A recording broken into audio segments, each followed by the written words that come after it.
আচ্ছা, যারা যারা নতুন জয়েন করছেন আমি একটু অনুরোধ করছি, নতুন জয়েন করলেও কেউ এখন মহারাজ কথা বলা শুরু করবেন, তো এখন আপনারা আনমিউট করে প্রণাম জানাবেন, আপনারা হাত জোড় করে প্রণাম জানাবেন, আমরা অনুষ্ঠান শুরু করছি।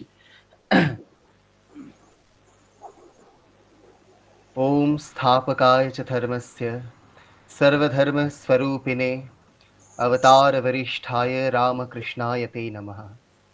ओम जननीं शारदां देवीं नारामकृष्णं जगद्गुरुं पादपद्मे तः श्रित्वा प्रणमामि मुहुर्मुहुः। नमो श्रीजतिराजाय विवेकानन्दसूरये सच्चित्सुखस्वरूपाय स्वामिने तापहारिणे। প্রণাম জানাই মহারাজকে, প্রণাম জানাই সবাইকে, যারা আমার বরিষ্ঠ, যারা আমার থেকে বয়সে বড়, তাদের প্রত্যেককেই। আজ একটি বিশেষ দিন, আজ রামনবমী, এবং আমরা জানি সারা ভারতবর্ষে আজকে এই বিশেষ দিনটিকে উদযাপন করা হচ্ছে। এবং আজকের এই বিশেষ দিনে আমাদের বিবেক ব্রতির অনুষ্ঠানে আমরা পেয়েছি একজন অত্যন্ত বিশিষ্ট মানুষকে, যার সম্বন্ধে কোনো কথা বলতে যাওয়া আমার পক্ষে ধৃষ্টতা হবে। আমাদের সঙ্গে আজ রয়েছেন রামকৃষ্ণ মিশন ইনস্টিটিউট অফ কালচারের সেক্রেটারি মহারাজ স্বামী সুপর্ণানন্দজি মহারাজ। তাকে আজ আমাদের এই বিবেক ব্রতির বিশেষ অনুষ্ঠানে তাকে আমরা স্বাগত জানাই, তার পায়ে আমরা সবাই প্রণাম জানাই। এই বিশেষ দিনে আমরা সকলেই জানি তার কথার জন্যই আমরা উন্মুখ হয়ে আছি। তিনি আজকে আমাদেরকে বলবেন রাম কথা। ভগবান শ্রী রামচন্দ্র, আজ এই দিনটি তাকে নিয়ে উৎসর্গীকৃত, এবং এই দিনের মাহাত্ম্য কি।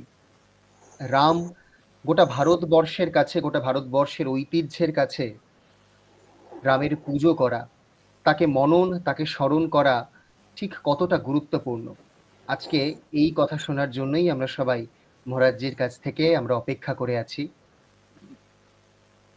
এবং আপনারা যারা যারা প্রশ্ন পাঠিয়েছেন, এই প্রশ্ন আমাদের মহারাজজির কথা যখন শেষ হবে তখন সেই প্রশ্ন আমরা পাঠ করব। এখন আমি আর বেশি কথা না বলে আমরা সরাসরি মহারাজজির কাছে চলে যাব। আমাদের এই অনুষ্ঠানটি রেকর্ডও হচ্ছে। আমি একবার শুধু বলে নিতে চাইবো, যিনি রেকর্ড করছেন, রেকর্ডিংটা অন হয়েছে তো এখনই? তাহলে আমরা মহারাজজির কথায় চলে যাব।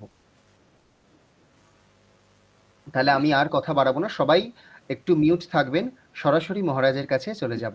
প্রণাম মহারাজ। ওম জননীং শারদাং দেবীং রামকৃষ্ণং জগৎগুরু পাদপদ্মে তয় শ্রিত্বা প্রণমামি মুহুর্মুহুঃ।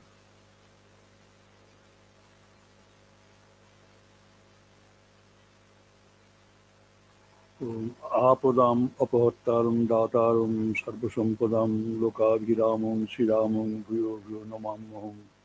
রামায় রামচন্দ্রায় রামভদ্রায় বেদসে রঘুনাথায় নাথায় সীতায় পতয়ে নমঃ।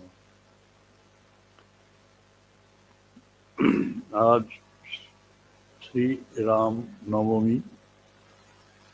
এই দিনটিকেই শ্রীরামচন্দ্র তার আবির্ভাবের দিন হিসাবে গ্রহণ করেছিলেন, এই জন্য এর গুরুত্ব। শ্রীরামচন্দ্র ত্রেতাযুগের মানুষ। আমরা যেন মনে না করি যে তিনি একটি ফিকটিশাস চরিত্র, কাল্পনিক চরিত্র। এই চরিত্র ত্রেতাযুগে শ্রীরামচন্দ্রের আমাদের এখনো প্রেরণা দিয়ে যাচ্ছেন, এবং এই চরিত্র দ্বাপর যুগে শ্রীকৃষ্ণ, তিনিও ফিকটিশাস চরিত্র নন। এই যুগে এখনো তার প্রভাব আমরা অনুভব করি, এবং এই দুয়ের মিলিত রূপ স্বয়ং শ্রীরামকৃষ্ণদেব। তিনি বলেছিলেন যে রাম যে কৃষ্ণ সেই জানি রামকৃষ্ণ। এর অর্থ এই নয় যে তিনি অর্ধেক রাম অর্ধেক কৃষ্ণ। তিনি সর্বাঙ্গই শ্রীরামচন্দ্র, সর্বাঙ্গই শ্রীকৃষ্ণ, সর্বার্থেই দুটি পূর্ণ, পূর্ণ শ্রীরাম, পূর্ণ শ্রীকৃষ্ণ, পূর্ণ শ্রীরামকৃষ্ণ, এদের খণ্ড হয় না। সুতরাং আমরা শ্রীরামকৃষ্ণের মধ্যে এই রাম এবং শ্রীকৃষ্ণকে পাই। এবং শ্রীরামচন্দ্র, সীতাদেবী এবং মহাবীর, এই তিনজন শ্রীরামকৃষ্ণ, শ্রী সারদা এবং স্বামী বিবেকানন্দের উপর কি পরিমাণ প্রভাব বিস্তার করেছিল করেছিলেন, সে বিষয়ে আমি প্রথমেই দু চারটি কথা আপনাদের শোনাবো। যত অবতার সমষ্টি সবার, এটি শ্রীরামকৃষ্ণের আসল পরিচয়, এবং তার মধ্যে পূর্বজদের মর্যাদা, লীলা এবং প্রেম সমস্ত সমন্বিত হয়েছে। সর্ব অবতারের সমষ্টি, সর্বদেব দেবীর মিলিত রূপ, সর্বধর্মমতের সমন্বয় শ্রীরামকৃষ্ণে বিধৃত।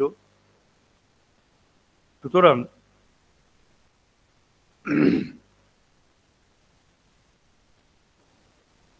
আমাদের কাছে শ্রীরামচন্দ্রের আবির্ভাব, শ্রীরামচন্দ্রের আবির্ভাব শ্রীরামকৃষ্ণের আবির্ভাবের থেকে কোনো অংশে কম নয়। আমরা সেই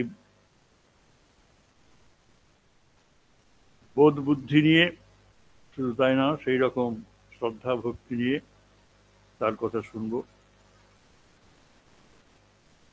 আমরা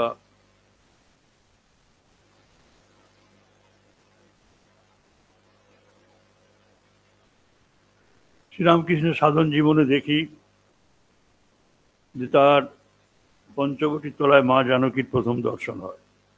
বড় বিধুর মূর্তি, দুঃখিনী মূর্তি। প্রথমে চিনতে পারেননি, তারপরে ঝুপ করে একটি বানর ওই মূর্তির সামনে এসে বসতেই বুঝলেন ইনি সীতা, জনম দুঃখিনী, রামময় জীবিতা। তিনি পরে বলেছিলেন যে প্রথমেই দুঃখিনী মা সীতাকে দেখেছি, তাই সারা জীবন দুঃখের বোঝা বয়ে বেড়াচ্ছি। আর রামলালার সঙ্গে তার লীলা খেলাও বড় মধুর ছিল। রামায়ত সম্প্রদায়ের সাধু জটাধারীর কাছে অষ্টধাতুর একটি রামলালা মূর্তি ছিল, পূজা করতেন তিনি। সেই রামলালা শ্রীরামকৃষ্ণকে পেয়ে জটাধারী